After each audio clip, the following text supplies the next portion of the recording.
that coming out this weekend, Rhino? I think it's already out. It's already out? I think it's actually number 1 right now. Oh, Tanya guesses? It's got to be Kingdom of the Planet of the Apes. She's like, I know what number 1 is. Welcome back to Good Things. We are streaming live over at SuperTalk.fm. It is not Friday. It is Thursday. It is Friday Eve. So we got Tanya in the house because we will be in Meridian tomorrow celebrating the 71st Annual Jimmy Rogers Festival. And it was Classic Movie Day. I said, we just got to get Tanya in an early day. So that's what we're doing today. So, all right. So it must be doing good, the 8 movie that you won't go see, but it must be doing well. But a lot of other people did. Yeah, 58 million last weekend total through today, 69 million. So not shabby at all.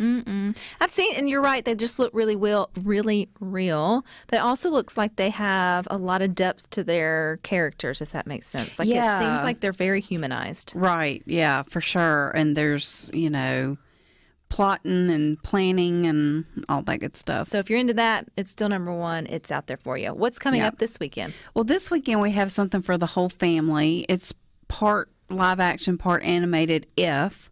And this is from the brain of John Krasinski, who has proven himself a very good writer and director. From most of you know him from The Office. He played Jim on The Office. But it's the story of a little girl, or I say a young girl, and her neighbor who are able to see imaginary friends that have been kind of cast aside as their friend grows up. But for some reason, they're able to see these characters. And the girl's name is Bee, and she's going through kind of a tough time. And as a result of that, gains this ability to see these, and then finds out her neighbor can also see them. And so together, they try to try to reunite these Ifs, imaginary friends, with their former child friends. Who are now adults. So that's where the fun comes in. Yeah, and tons of big-time names in this. Ryan Reynolds plays the neighbor. And then you've got the voices of Steve Carell, Phoebe Waller-Bridge, Louis Gossett Jr., who just passed away a few months ago, Emily Blunt, John's wife, who is also in The Fall Guy, Maya Rudolph, and the list goes on and on. Just lots of fun, characters in this one. It's giving me, and I haven't seen it, but Monster Inc. feels, but like... That's what it looks like to me when I see it, but everybody that has seen it is saying, bring your tissues. So I feel like this is one that the kids are going to like because it's got all the cute characters, but it's going to resonate with the grown-ups. And I think you're going to laugh a lot because I think Ryan Reynolds, you just can't not, you just can't not laugh. He's kind of like Ryan Gosling. They both just have that ability to make everything funny. Now, you're going to see this one eventually, right? Yes, I will see it for sure. It may have some sneak peeks tonight. I haven't looked at the schedule yet, but What's it rated? PG. Oh, okay. Yeah. But yeah, if you're not into that type of movie this weekend, the Amy Winehouse talk biography. About taking a turn. Yeah, and this one is rated R, so it's for the grown-ups. Yeah, but this one's actually directed by Sam Taylor Johnson, who I believe is married to Aaron Taylor Johnson, who is also in The Fall Guy. So lots of Fall Guy ties to the new releases. But yeah, it really just kind of chronicles about 10 years of her life right before she became famous, to the famous recording or her famous album, Back to Black. And the early reviews that I've heard is it focuses more on the tragedy of her life and not so much on her talent.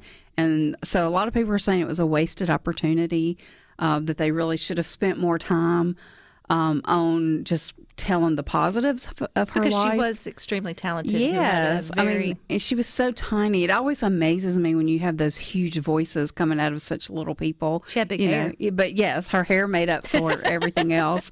So yeah, we have no shortage of music biographies out there. And so do they usually do well?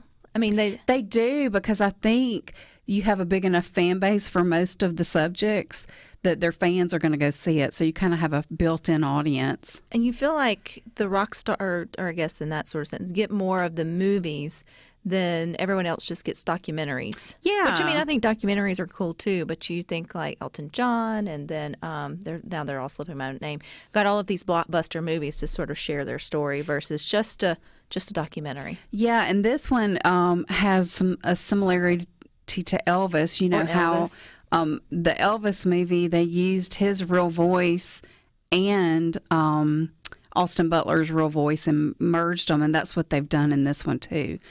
Well, so that makes me feel better, because I've heard when I'm hearing the trailers, I'm like, she sounds really good. Yeah, okay. So it's a blending of their voices. But yeah, I would think there's not very many people that could match Amy's voice. Mm-mm. But she does look just like her. She does. She transformed. That's the power of the makeup artists in the movie world. Absolutely. Yeah. And then one more that is in the documentary vein, The Blue Angels is coming out this weekend.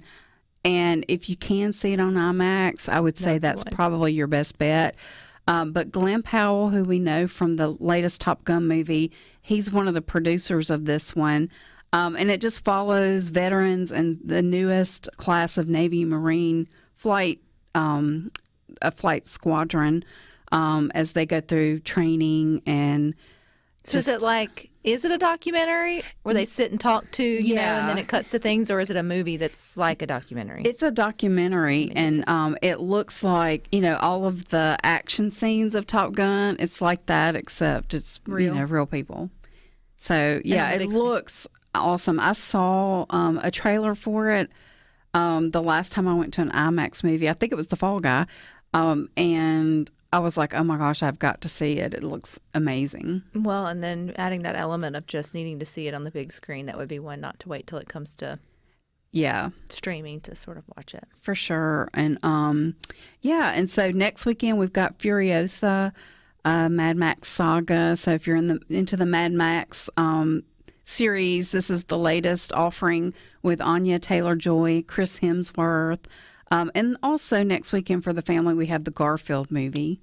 I'm excited. I need somebody to go see that and let me know if it's worth it. I think it will be. Chris Pratt's voicing Garfield. I mean, that guy's got no shortage of jobs. But that's a good connection. Yeah, for sure. I did see where he's not in the next, or he's not, I guess, leading the next Jurassic World. Oh, yeah. They've named the guy from Bridgerton, and he's also in Wicked. When does Wicked come out?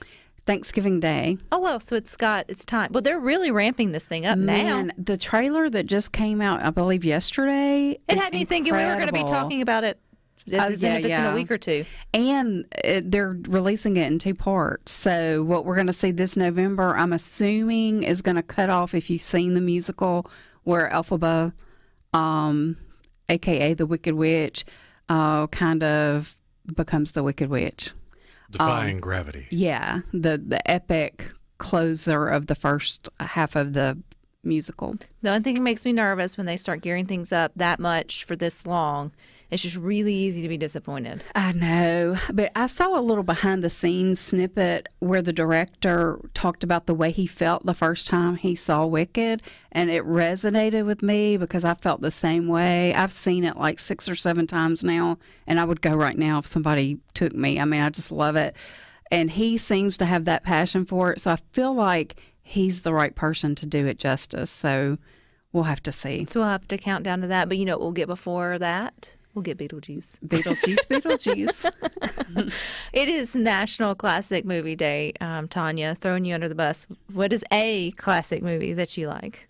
Well, the first one that comes to mind is Breakfast Club, but that makes me feel old to say that. But probably my number one favorite movie of all time is Sense and Sensibility, but I don't know if that's considered a classic because not everybody has seen that one. So what do you think if you had 3 bullets to make something classic? What is it? Probably appeals to everybody.